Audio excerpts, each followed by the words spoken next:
जोहार सानाम को जोहार इन दुखराम आपे को सगुन दाराम बना सांताल समय रे इन लेका के आपे को हो माराम बुरु जहारे दया दुलर ते नपार के मेना पे आर ताहे को पे बया को नितो जहां सोशल मीडिया रे अपडेट लेका तो नेलेआ जे नितो दरगुटिया घटना इदी काते मामा आदिवासी संगल अभियान इदी काते अडिसना मिटी चर्चा चालू कना 7 राज्य रे जहां तिना गखुड़ होड़ बना को नुकु को सिंगल अभियान विरोध ते सिंगल अभियान इदी ते चर्चा लगित को बढ़े कना अदो अकोय को सपोर्टेड को अकोय को बांको सपोर्टेड को अकोय को दुसरेट को निसरेट को एगेरेट को नवा मा अलग कथा कना अपन पिन मतामत कना मेखान इतो सरी कथा तो नवा गे जे सिंगल अभियान न जहां अबवा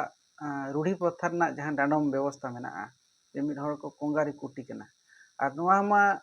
अबो सांतार को आदिवासी सुमुंग रना कथा तो बांग कना एटा हर को हो मेनमा एटा हर को हो बोलांगीर जिला उड़ीसा रना बोलांगीर जिला रे मिटंग छतिक जहां चे प्रोफेसर कनाय और जी अपन दो ओका आईटी कंपनी रे कमियाय नुई एटा कुड़ी एगुले दे खातिर नुई को डांडम का दे नुई हो अतु खन को बहिष्कार का दे नवा खातिर मिटंग उड़ीसा रेना ओना बोलांगीर जिला रे मिटी चर्चा रेना विषय हुई कना तो नवा हना बो नेल गे आगाम रे चेत चिका कना जे नवा डांडम बांग मान ओय जा कोंगारू कोट मिटी बासन दो नवा अबो समाज रे जे अबवा संविधान रे अबवा सावता रे नवा ताहेन लगती चे बांग लगती नवा इदी कते नित धबे उनकाना पदक्षेप चेत हो बांग नेल का रे हो सिंगल अभियान आदिवासी सिंगल अभियान नवा इदी कते नित हाईकोर्ट रे पिटिशन चे रिट दाखल लगी बढ़े कना और नवा इदी ते कुरुमुटु का मेनते नडनी जहाना उड़ीसा नि जहां पोनत पारगना नारायण मुर्मू जतो ठेने सदर का आदो नेलाबो आगाम दिन रे नवा इदी कते चेत चिका कना जदी भारत सरकार बांगमा हाई कोर्ट बाखान सुप्रीम कोर्ट नवा इदी ते चेत राय एमेआ और ओना अबो माना बताते हुए बना तो ओना मधरे नितो जहां को मझी ओहा राज बामा मझी हपन कना बो मझी हड़ कना बो बिस्ती काते जहां को मझी वंशो मेना को मझी मेना को नुकु को भितरे नवा हुए तो मिटी आँच रेना माने बड़ी रेना उहिर हेज दाड़ेया और नवा सपोर्ट लगी आको माने आको हक जहां मझिया मिटी मेना ताको आको मिटा अधिकार नवा बांचा लगी हुए तो नवा इदी काते अड़िस को बुझावा और नवा इदी काते आको हो केस को फाइल दाड़ेया मेनखान सरिया चेत कना सुप्रीम कोर्ट हाई कोर्ट चेत विचारा ओना गना अब ठेन ठुका नवा मदरे सांताल समाज हो साउते अडी ढेर यूट्यूब चैनल नवा इदी काते वीडियो बनाव का अडी ढेर कमेंट हेज कना अडी ढेर अडी लेकाना हर को अब को मेना कर बना नवा इदी काते वीडियो अब अवश्य बो अगुया मेनखान तेहेन जहां मिटी मेन में 30 दिन के बाद 23 तारीख घटना हुईलना तेहेन 20 तारीख 30 दिन के बाद ओना दरकुटी अतुरनी मझी बाबा तेहेन आजा माने सोशल मीडिया रे हेज कना जे ओना रना पुरकुट घटना अगु काते जहां चे ओना रनी सोर्स कनाय तो ओना मिटाडी कुश्ती कथा जा हो नुई अगु के सोशल मीडिया ते नवा कथा और नवा आबो को विचार लगी मिटे अवसर एमात बना तेहेन दो दरकुटिया अतुना घटना इदी काते के बो विचारा और नवा दो निजरा मतामत कना अकोय को जदी नवा वीडियो पे नेल खान पे नेला बाखान पे स्किप दाड़ेया जतो मझी को गे नवा इदी काते उहर भावना मेना तेहेन दरकुटिया अतुरे नवा घटना घटीना ओंडे सिंगल अभियान बोलोयना उनी ओंडे डिस्टर्ब क्रिएट किया ओना मारे मझी ओंडे डिस्टर्ब क्रिएट का तो ओका लेकाना डिस्टर्ब दो बेना हुआ ओका लेकाना घटना रे मझी को बहुत खर्च लगती ओका लेकाना घटना रे बहुत बांग खर्च लगती नवा को अब विचार मा अपन पिन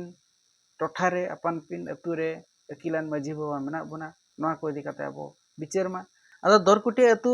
मझिया कथा लेकाते दो जे 18 वर्ष उनी हरे बारण लेना जे डणी खातिर को बारण लेदे बांदो कोई अंगीर खातिर के बारण लेदे चे कोई दाल गज लेदे को बारण लेदे जे जहाना के मिटी भूल खातिर को बारण का अब तो नवा बसाबा जे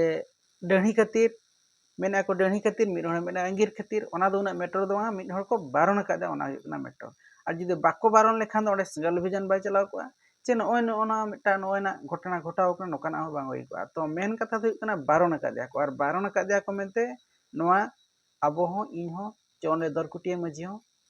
स्वीकार दरकार अदो नय जे को बारण का नोआ बारन 18 सेरमा चेदा बाय निष्पत्ति लेना 18 सेरमा रे चेदा बाय निष्पत्ति लेना नो जहां उनको को मेन के जे ठीक है डानम टका बाय मात बना आकोड़ा ना जहां के सामाजिक कमी हुआ ओंडे आज बो हारकेतिया बखान ओंडे बाबो शुरुआ नो जे मिटी मजी नोआ कथा मेन के जे उनकाना ठेन ना नोआ डानम टका बो कोया लगा ढांग के इनखान नोआ तीना जथाता जे अब मिटी 12 टका चे डानम टका कोय लगी दो नोआ के तब माध्यम चे आर चेट को मेना नोआ हो अब को उहेर मा ओका लगा तो उनी डानम टका बो कोया आ जुदी डानम टका जुदी बाय एमोआ जुदी उनी थाना दिकू ठेने चला केसा फेसा इनखान ओंडे अब चेट बो चिकाया नोआ मिटा उहेर लगती कना ओना हिसाब ते अब मजी बाबा को नोआ सचेतन उही लगती रे जहां सुंदर मोहन मजी चे चिलिना को लई कना सुंदर मोहन मरडी नुई एरा जते बड़े बंगा दिसम नाय अब सावता लेकाते मजी दो नोडे शुरू आय जखन उनी असमी हिजुआय जगो ठेन बखान मजी ठेन उनी खबर एमा जे नोका नका घटना घटाव कना आर देलाबो तेहन गो साहन होयमा मेखान नोडे दरकोटी अतु रे दो ओना दो बांग हुई कना जहां लई खन बड़ायोग कना मेनमा उनी दो ओंडे बंगाय नाय बंगा कते मजी ठेन दो नुई दरकोटी नि जहां सुंदर मोहन नि दो बाय चलाव कना जे जखन बड़ाय के को मजी हो माने नॉन फॉर्मली बड़ाय काय ᱚᱠᱚ ᱴᱷᱮᱱ ᱠᱷᱚᱱ ᱪᱚ ᱞᱟᱹᱭ ᱟᱸᱡᱚᱢ ᱠᱟᱛᱮ ᱵᱟᱲᱟᱭ ᱟᱠᱟᱫ ᱤᱱᱟᱹ ᱵᱟᱫ ᱩᱱᱤ ᱫᱚ ᱢᱮᱱ ᱠᱮᱜᱼᱟ ᱡᱮ ᱡᱟᱦᱟᱸ ᱰᱟᱸᱰᱚᱢ ᱴᱟᱠᱟ ᱱᱚᱰᱮᱱᱟᱜ ᱵᱟᱵᱚ ᱠᱚᱭ ᱟᱠᱟᱫᱟ ᱫᱮᱞᱟ ᱱᱚᱰᱮ ᱵᱚ ᱡᱷᱟᱲᱟᱣᱟ ᱱᱚᱰᱮ ᱩᱱᱤ ᱵᱚ ᱠᱚᱭᱟ ᱱᱤᱛᱚᱜ ᱚᱱᱠᱟᱱ ᱚᱠᱛᱚ ᱛᱟᱭ ᱥᱮᱴᱮᱨ ᱟᱠᱟᱱᱟ ᱡᱮ ᱫᱮᱞᱟ ᱚᱸᱰᱮ ᱵᱚ ᱪᱟᱞᱟᱣ ᱠᱟᱛᱮ ᱩᱱᱤ ᱵᱚ ᱠᱚᱭᱟ ᱤᱠᱷᱟᱱ ᱡᱮᱛᱮ ᱵᱮᱲᱮ ᱵᱟᱰᱟᱭ ᱠᱮᱜᱼᱟ ᱡᱮ ᱱᱚᱣᱟ ᱠᱟᱹᱢᱤ ᱫᱚ ᱥᱤᱸᱜᱟᱹᱞ ᱚᱵᱷᱤᱡᱟᱱᱮ ᱠᱚᱨᱟᱣᱮᱜᱼᱟ ᱱᱚᱣᱟ ᱠᱟᱹᱢᱤ ᱫᱚ ᱥᱤᱸᱜᱟᱹᱞ ᱚᱵᱷᱤᱡᱟᱱᱮ ᱠᱚᱨᱟᱣᱟ ᱮᱱᱠᱷᱟन ᱱᱚᱰᱮ ᱤᱧᱟᱹᱜ ᱢᱟᱹᱡᱷᱤᱭᱟᱜ ᱢᱤᱫᱴᱤᱡ ᱢᱟᱹᱡᱷᱤᱭᱟᱜ ᱨᱮᱱᱟᱜ ᱢᱚᱦᱚᱛᱛᱚ ᱢᱟᱹᱡᱷᱤ ᱯᱚᱱᱭᱟ ᱢᱟᱹᱡᱷᱤᱛᱛᱚ ᱢᱤᱫᱴᱤᱡ ᱡᱟᱦᱟᱸ ईगो माने मजी कनी मेनते मिट्टी जहाना अब मेता कना इंदी मजी बाबा कना मजी मेन काय नोकाना मिट्टी आजा मिट्टी खातिर दरी जते बड़े ओंडे खन सिंगल अभियान को सहाय माने ओना खातिर दरी रना चेत मान महत बाको दोहयया नोआते आजा रगी हिज कना जे नोआ दो बाबो नोडे खन माना बाबो ओडक चा को आपे विचार मा इन सुमुना कथा बइन मेनिया जे अब विचार मा जे नोआ नोकाना मिटा परिस्थिति इदी काते उनी चलाव कना चे बांगा इन बाद उनी मेन के जे बांगा नोआ अब नोडे सबबो अटकावा यदि पुरकुत रे मची कना हिने को आम उनी 18 वर्ष पे 12 का जा नाडम का पे आपे फॉर्मली बाय लई पे जगो बकिन हो का गो सहान देलाबो फनाड़ा बो चला मेनते आम ओडे चला ना आवश्यक तो चे आम तुम चिल्ली कना ओडे दो यदि आज ओका लकाते कोरामा ओना अलग कथा कना डांडम टाका दो उन 18 वर्ष मौका एमन बाम कोय दाया दिया नितो नडे गज हरमो सामांग कते यदि कोय सनेट मेनवा दो ओका लकाना मझिर ना मिटांग मझित तो कना ओना दो उनी मझिया दो भूल दो बांग कना जे नो जे गज हिलो अबो माने जहाना मिटे सामाजिक कार्यक्रम रे उनी बो अटकाया नोआ दो उनिया भूल दो बांग कना अब सिस्टम ना भूल चिकाते अब मिटी डांडम टाका कोय लगित अब ओका रे हो बचुआ जे ओका लका डांडम टाका बो ओना सिस्टम के बचुआ एखान ओका लका तीन दर कुटी मझी बाय पांजाया आज जहां रे नेल काय अगिल हपड़म को जहां लका को नेल का जे डांडम टाका बाम एम का मेन आयमा सामाजिक कमी रे बाले हिजुआ बाले शुरुआ बाले करावा नोआ के साब दोहो काय खान ओना तिनुई दो नोआ सबदय अटकाव का जहां ओंडे पुलिस को हेजना आर चिली सब कलेक्टर को चिली वीडियो को हेजना चिली को हेजना रेवेन्यू ऑफिसर को हेजना ओना हुईना ओना जहां कन गे मेनखान ओंडे आरगेन मेन ए जे ओंडे दो मिटी डरी जहां लका गो डरी जहां लका बो गो गिडिया उनका के नय को गो गिडी का दे अब जहां ओंडे जहां अबवा मिटी माड़ा जहां लका दोबोटे रे बो दोहया चेत बो चिकाय नोकाना कमी होरा को ओना को बांग हुई कना मते मेने अदो ठीक है गमके अबिन जदी ओना माड़ा बेस बेसते सहो बेस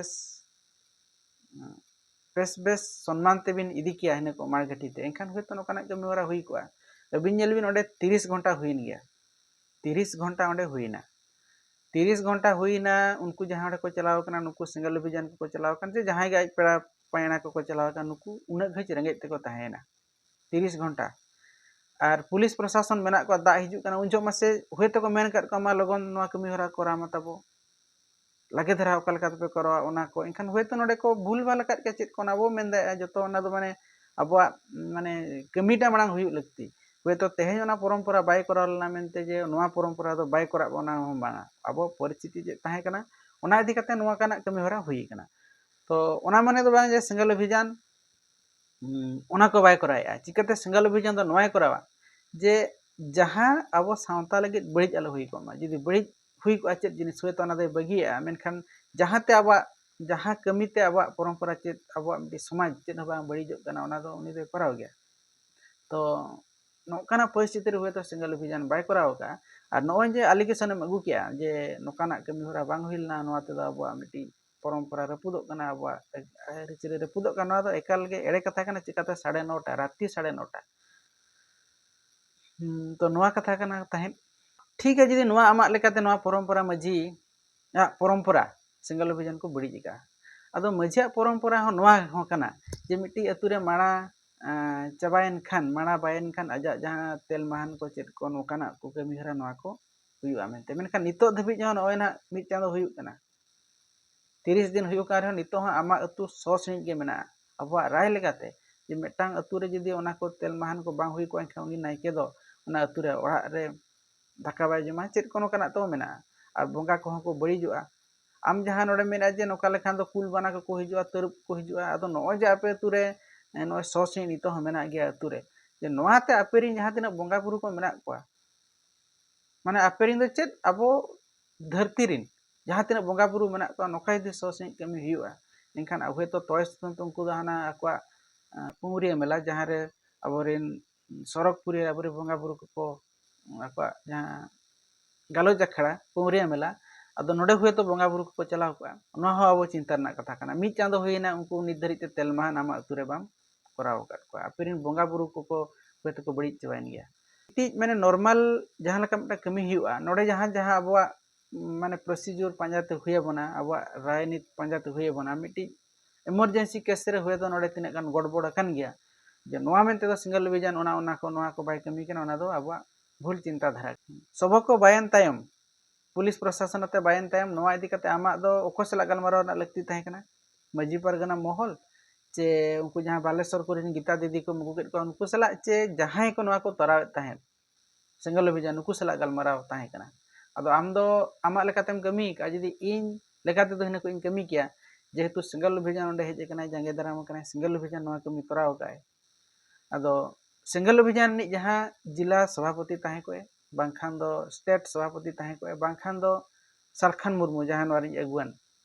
नुई ठेन डायरेक्ट हम फोन किया बांखान नुई ठेन डायरेक्ट हम कांटेक्ट किया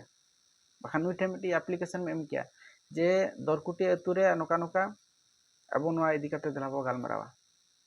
उनको को चेत को निष्पत्ति मेहने को गालमाराव किया को बाको गालमाराव किया को ऑल तोल कते एमाको आ नोका फान फोन ते नोआ दो हुए तो उन ऑथेंटिकेशन बाय हुआ जे नोआ दो मटन कमी ताहे कना नैतिकता दृष्टि रे चेत घटना घटायनते आपे चेदा नोडे पे हेजना आले तुरे नोका नोका पुलिस प्रशासन नाका को हेजना ओना हुई को खान दो मिट्टी माने मजिया मिट्टी माने मजी मिट्टी आज मिट्टी मजी लेकाते मिट्टा बुझो को अको हम विरोध ते बाको मेन दायला अदो नोआ को बांग कते जेहेतु मजी पारगना महलेम अगु किदिया साउते गीता दीदी गीता दो सोशल वर्कर नोआ इदी कते वीडियो बनाई बना लेगे आर कटी नितो जहां गीता दीदी तथ्य हिजुक कना जे सोशल मीडिया करे गे और नोआ इदी कते गीता दीदी स्पष्ट एम खान भगिया जे गीता दीदी मिट्टी 30-35 वर्ष नि कुड़ी कनाय और सावता रे बांगमा अले ओडिसा रे जे नितो धरी साव जहां तिना सोशल वर्कर मेना को आज लेकान स्ट्रांग माने कुड़ी बाको नेलो कना नुया इतिहास जदि बो पांजाया जे नुई मिट्टी राजनीति खन माने राजनीति खन नितो सोशल वर्कर ते हेज कनाय और नुया कैरियर कथा चेत उना बबड़ा गिद्रे ओकारे हरा कनाय चेत लका जा ऑल पढ़ाव कथा मेनखान निना बड़ाय कना जे मिटांग चक्रिया को आठने जावाय लेन ताहेन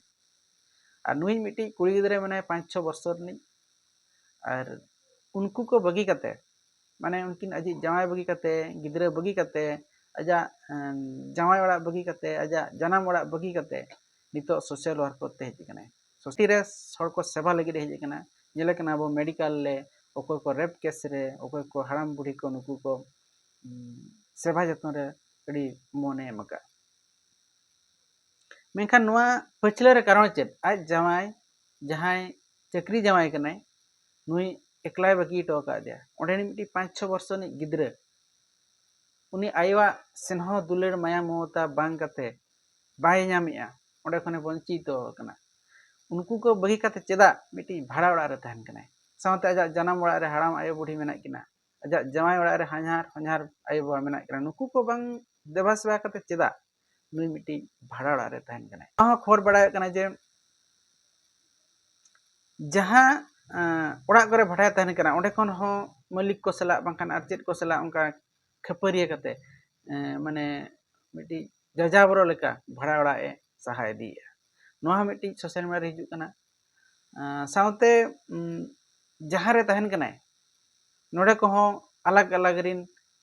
ᱢᱟᱱᱮ ᱟᱡᱨᱤᱱ ᱡᱚᱴᱟᱣ ᱠᱚᱠᱚ ᱦᱤᱡᱩᱜ ᱠᱟᱱᱟ ᱦᱚᱭᱛᱳ ᱠᱚᱲᱟ ᱡᱚᱴᱟᱣ ᱠᱩᱲᱤ ᱡᱚᱴᱟᱣ ᱱᱚᱣᱟ ᱦᱚᱸ ᱧᱮᱞᱚᱜ ᱠᱟᱱᱟ ᱥᱟᱶᱛᱮ ᱱᱚᱣᱟ ᱦᱚᱸ ᱦᱤᱡᱩᱜ ᱠᱟᱱᱟ ᱡᱮ ᱥᱳᱥᱟᱞ ᱢᱤᱰᱤᱭᱟ ᱨᱮ ᱡᱮ नुकिन दो जहां गे निशा बाकी ᱧᱩ लेखान दो बाकी तहां दाया बांग दो हंडी हुयु टांग हंडी हुयु बड़ज हुयु आरागा पुंडा जतो बाकी ᱧᱩ ᱧᱚᱜ ᱜᱮᱭᱟ ᱠᱤᱱ ᱢᱮᱱᱛᱮ ᱵᱟᱲᱟᱭᱚᱜ ᱠᱟᱱᱟ तो नोआ तिना सरी तिना एड़े ओना दो अकिन गिकिन लay दाड़ेया तो जहां सोशल मीडिया रना जहां फेसबुक करे खन जहां नोआ डाटा संग्रह कना मेनखान नोआ इदी कते हो अकिन स्पष्ट एम लगती अदो जहां आय बाबा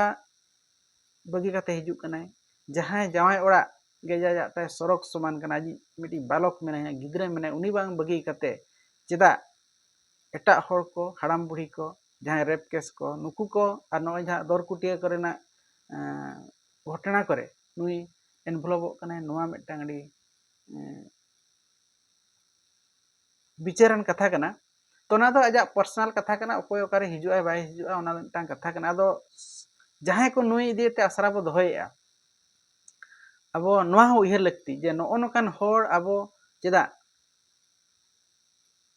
सावता सुसे मेनते को दसोक कना नुई नोडे चेदा गीता दीदी चेदा नोडे हेजनाय अरे आमा घटना घटाव कना सिंगल अभियान होड़ सला नुकु को आचार विचार बांग काते चेदा नुकु को नुई को मगु केदिया नोआ मिटांडी विचारन कथा कना दरकुटे मजी बाबा मेन लेकाते जे नुई जदी नो नोका डांडम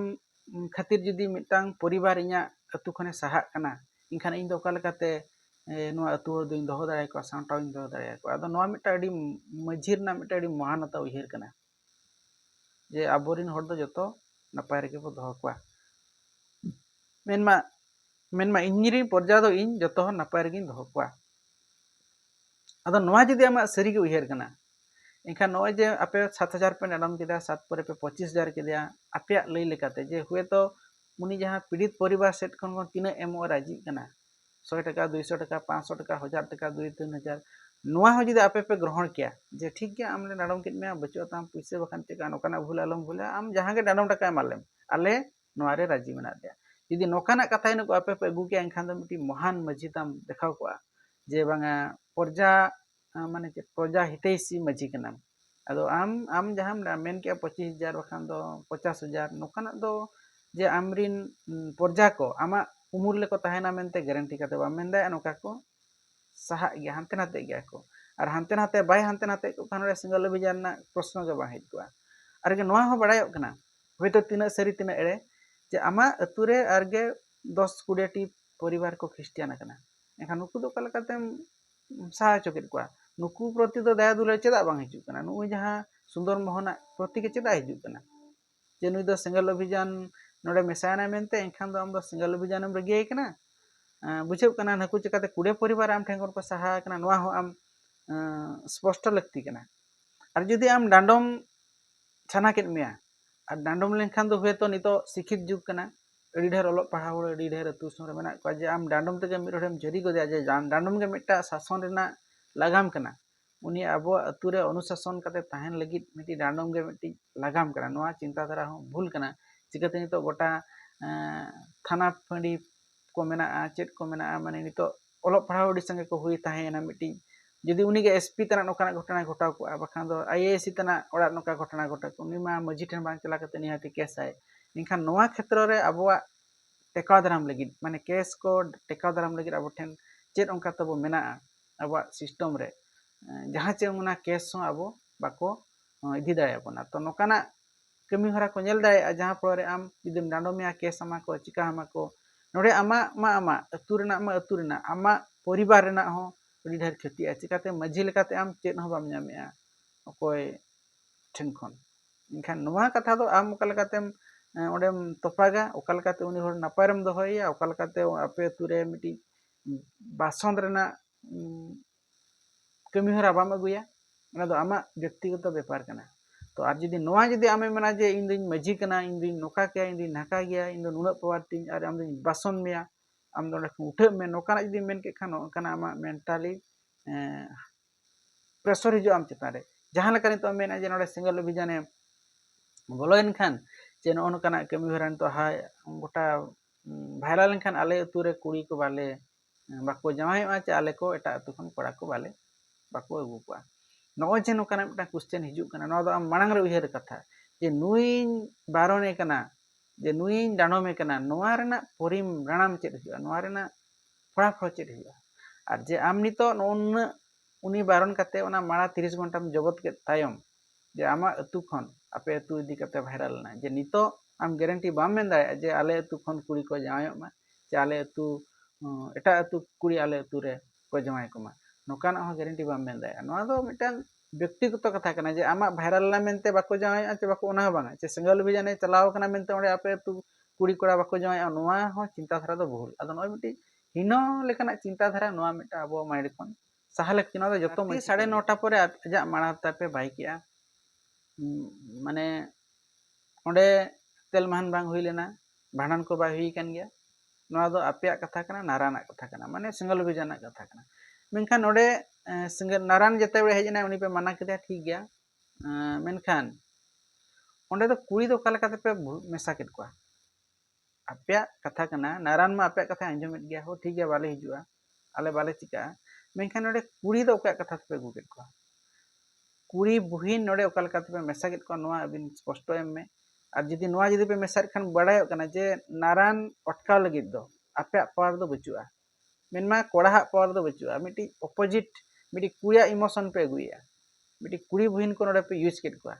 एखान नोआ हो इया लेकाते दो उना बेस बांग हुइना चिकाते कोड़ा कोड़ा कथा कना नोडे दो नारान हो माने सिंगल अभियान हो उना रगी होड़े बांग कना जे रगी लेकाने बांग कना जे आपे जबरदस्ती ओंडे करावे ओंकाने बांग कना जे कुड़ी जहां पे गुकेद को नोडे खन बड़ाय कना जे माने कुड़ी ठेन मिटा लागा ढानो कना माने कुड़िया नोडे पावर नुकु कुड़ी आपे नोडे ढालो देखाव कते आपे नोडे खन पुची जो सने मुचेरे नोआ कथा के मेनोगआ जे आबो हेतो मझिया राय लेकाते परंपरा राय लेकाते तिना गान एडी ढेर नोडे बड़ी कथा बो अगुइया आदो नोआ को तिना नोआ कथा तिना पे कुसिया बापे कुसिया ओना मा बाय मेनो जे नोय जे अपिया जहां पुरकुत घटना कारण हुई कना जे मिड हड़े अंगीरो कना अंगीरे कनाय नोआ रना कथा इने बाद नोय जहां डणही रना कथा और नोय जहां बसंत रना कथा और नोय जहां बो कोरोना रना कथा चे और होइजा रना कथा नोकाना मिटा रोग आजार रना कथा नोआ रे आबो नोआ कथा बो खर्चोया जे मजी ठे नोआ कथा बो इदिया जे आले अतु ले रोगो कना आजारो कना ले नोआ लगित ते दा को दुला बखान ते खरी नडी को नेला नोय जे मिटी रोगो रना कथा इदि दो नितो आबो समाज रे दो इया मेन लेकाते दो मजी आखार दो विचार दो बांग होय ले और जदि नोनका नोडे जदि बो विचार आचार बो नोआ इदि कते बसंत इदि कते होइजा इदि कते कोरोना इदि कते इदि नोआ अतु ते बो इदि नोआ कथा और नोडे हुए तो विवाद हुई दाया जहां लेकाते आपे अतु रे हुइना आदो नोकाना दो मजी दो बांग इदि कथा और नोडे चिकाते नितो दो ना शिक्षित जुगो कना दो रुगो कना दो बंगा बुरु ते दो बांग चबा नोआ बुके को तोबा गेट कोआ बुके तोबा मेन दो ललो दात्रम ते ललो ते जहां अबो को तोबा गेट कोआ नितो ओना मा बंदो कन गया मेनखान नोकाना क्षेत्र रे साउते नोय तरा तिना गाना बा मेना बिंगेर खान दो ओझा ठेन बो चला जे होइजा लेन खान दो ओकारा दा बो साबा चिकाय बो नोआ ना प्रतिकार बांगा और नोआ को दो अबो समाज खन बय बयते साहा हुए बना साउते नितो शिक्षित जुग कना नोआ को लगित खान दो अबो मेडिकल चला लगित व्यवस्था के मेना नोआ को बांग हुई लेन खान दो हिना को उनकाना रेरार हो बांग सिरजो को ठीक है तेहना वीडियो नोआ ताहे कना और दरचेत इदी कते इन ठेन जहां रिप्लाई लेकना वीडियो मेना अवश्य निगुया नोआ चैनल आपे जुड़ो तहन पे